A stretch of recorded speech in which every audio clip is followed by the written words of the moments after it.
Ya dan gwammo ku. Na mun yi niyyar mu sheke shi. Ku sheke shi? Yayi mana alƙawari fa kuma ya kasa. To alƙawarin me? Hanya ɗaya ce mai sauƙi. Wace hanya ce? Mu tattara mu kai shi ƙara kotu.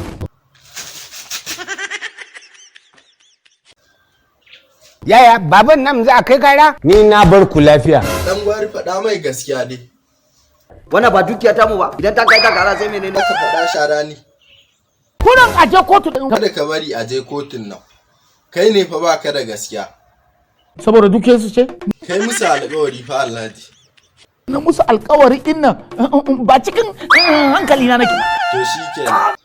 Alhaji da yanzu ya ce zai ba wa kowa miliyan 10. Ka ga rabo ko? Tsakani da Allah Alhaji zai ba mu wannan kuɗi. Let's go! Yanzu nan aka kira ni aka ce Alhaji Allah ya yi mishi rasuwa. What? La ilaha illallah Muhammadu Rasulullahi sallallahu alaihi wasallam. Let's go! Kaga alƙawarin kuɗi kuma zai mutu.